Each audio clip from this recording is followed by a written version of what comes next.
Meski sudah dinyatakan sempat padam, api kembali berkobar di toko grosir Batangase, Kecamatan Mandai, Kabupaten Maros, Sulawesi Selatan, sekitar pukul 19 WITA. Analis kebakaran, Satuan Polisi Pamong Praja, Pemadam Kebakaran dan Penyelamat Kabupaten Maros, Sulaiman mengatakan, api kembali berkobar di bagian tengah bangunan yang berbentuk liter ini.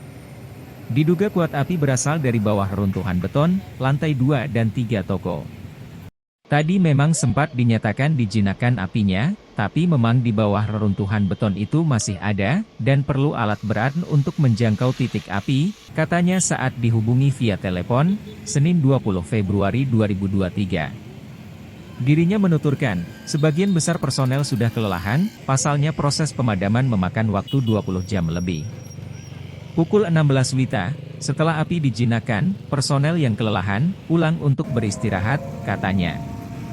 Meski begitu, kata dia, 3 armada, tetap bersiaga, di lokasi sembari melakukan pendinginan, di titik reruntuhan tersebut.